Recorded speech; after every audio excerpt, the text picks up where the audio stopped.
आदिवासी विश्व दिवस पर सेजवाड़ा में स्थापित हुई महामानव टंट्या भील की आदमकद प्रतिमा। हजारों की तादाद में आदिवासी समुदाय के महिला, पुरुष और बच्चों ने पारंपरिक परिधानों में डीजे की धुन पर निकाला जुलूस।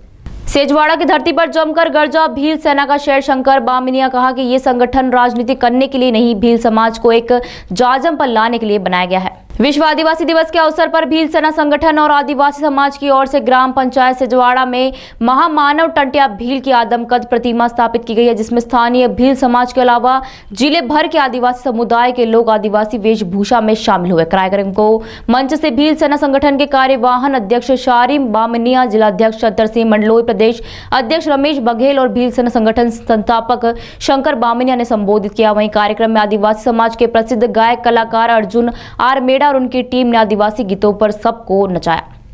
आज सेजवाड़ा में विश्व आदिवासी दिवस का कार्यक्रम रखा है, क्या कहना है आपका? सेजवाड़ा में विश्व आदिवासी दिवस के अवसर पर जिले का ऐतिहासिक यहाँ पर एक कार्यक्रम दिया गया था। साथ में हमारे भील क्रांतिकारी हमारे मालिक भगवान टंट्या भील के दाता स्थापना भी कार्यक्रम यहाँ पर रखा गया था, जिसको यहाँ के तमाम सभी लोगों ने बहुत ऐतिहासिक बनाया। और आप लोगों के माध्यम से मैं यही कहूँगा, आदिवासी समाज को ये साल में हमारा एक बार कार्यक्रम होता है या विश्व आदिवासी दिवस के अवसर पर पूरे देश ही नहीं पूरे विश्व में इस कार्यक्रम को मनाते हैं। तो ये कार्यक्रम से आदिवासी समाज में जनजागरण आती है। जनजागरण के माध्यम से शिक्षा हो, जितने भी तमाम समाज हैं जो कुर्तियाँ हैं, इस मंच के माध्यम से हम लोगों ने साझा किया। और आने वाले समय में आदिवासी समाज के लिए जो छोटी छोटी चीज़ें हैं उन पर हम लोग फोकस करके काम कर रहे हैं। और निश्चित ही आदिवासी समाज आने वाले समय में जो आज कहीं कहीं प्रताड़ित रहता था, पूरे अपने ताकत के साथ आपके बीच में खड़ा रहेगा। ये भाई लोगों में हिम्मत कहाँ से आ गई?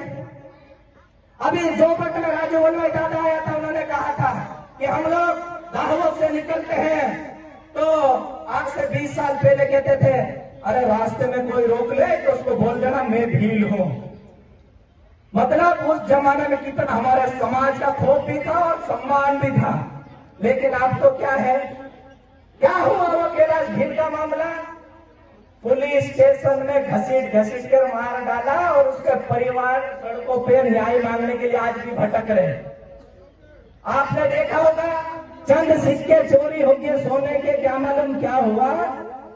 पूरे राजनीतिक दल के नेता वहां चले गए थाना घेराव करने, लेकिन कभी किसी नेता ने कैलाश भील के बारे में हत्या कैसी हुई किसी ने आज तक नहीं पूछा।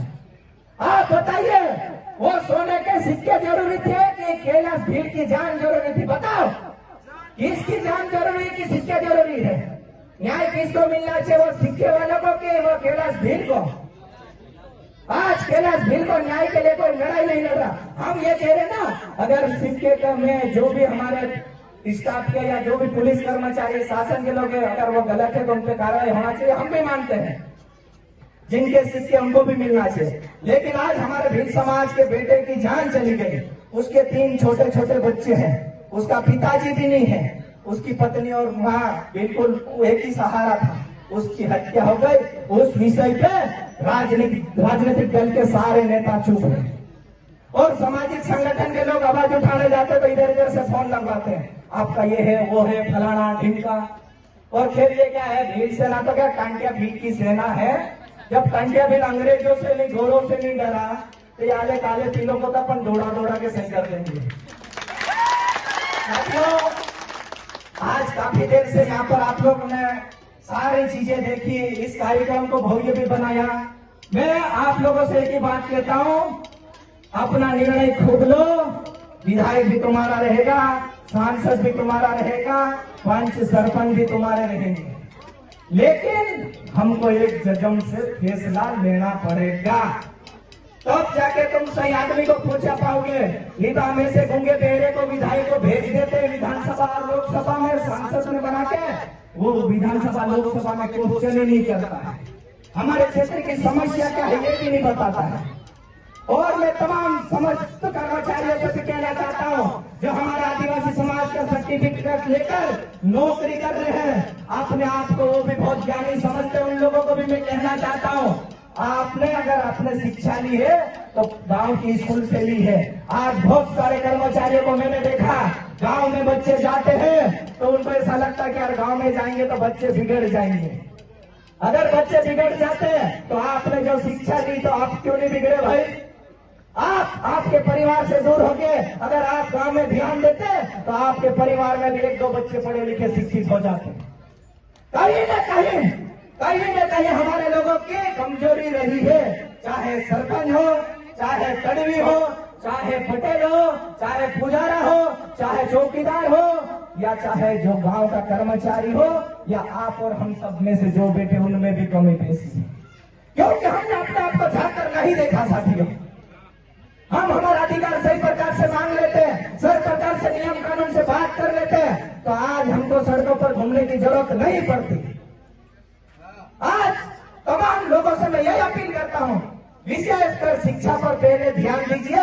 और जैसे हमारे जिलाध्यक्ष महोदय ने बताया, प्रदेश अध्यक्ष ने भी बताया कि भीड़ सेना संगठन का एजेंडा है, जब तक शिक्षा हमारे जिस कमजोर लोगों को पहुंचाएंगे नहीं घर घर तक हम चुप बैठने वाले हैं भी नहीं। हमको टिकट नहीं चाहिए, टिकट चाहिए होती तो हम कोई पार्टी का झंडा पकड़ के यही घूमते रहते क्या? हमको संगठन बना के टिकट नहीं चाहिए। हमको तो हमारा समाज जिस दिन एक पावर में आ जाएगा, टिकट तो क्या सांसद विधायक मुख्यमंत्री बन जाएंगे। 46 सीट हमारे आदिवासी समाज का अधिकार है, उसको कोई नहीं रोक सकता। ये हमारा खुद का अधिकार है। कोई आंडू गांडू पार्टी वाला हमको टिकट फिकट की जरूरत नहीं है। ये हमारा खुद का अधिकार है, संविधान में दिया गया हमको वो अधिकार है। हमको तो पहले हमारा आदिवासी भील समाज को इतना मजबूत कर लेना है कि हमको बेवकूफ बनाने वाले जो 5 साल में निकलते नहीं, बरसात होती तो मेढक निकल जाते, से निकल के अभी आने वाले हैं 3-4 महीने और बच गए। तो इन पे भी नजर रखना पड़ेगा और अच्छा व्यक्ति चुनकर भेजा। और राजस्थान परिवार में देखो सिलेक्शन प्रणाली चल रही है, उनके दम पर अपने आदमी को भेजते हैं और विधानसभा में और लोकसभा में शेर की तरह दहाड़ते हैं। हमारे यहाँ के विधायकों को देखो, चाहे झापा के हो, अलीराजपुर जिले के हो, छोटे उद्योगपुरिया गोधरा के हो, दावत के, तुमने देखा होगा सिर्फ समोसा और कचौरी खाने के लिए ही वहां लोकसभा और विधानसभा में जाते हैं। और तुमको पता है, खासकर एक इंटरेस्ट बात बताऊं मैं, आज जितने विधायक सांसद बन जाते हैं 1 लाख से ऊपर उनकी सैलरी है। और आप बताइए 5 साल में 10 गाड़ी, 5 साल में 4-5 बंगले, आइट साइड की जमीन उसी के 1 लाख रुपए, 55-56 लाख रुपए पूरे 5 साल की सैलरी बनती। और 20-25-50 करोड़ की संपत्ति आती कहां से यार? ये सब किसके पैसे हैं? हमारे पैसे हैं। और हमारे लोगों को क्या कहते थे, चुनाव आता तो क्या करते हैं, थोड़ा बहुत पकड़ा देते, अपने लोग उसी में खुश।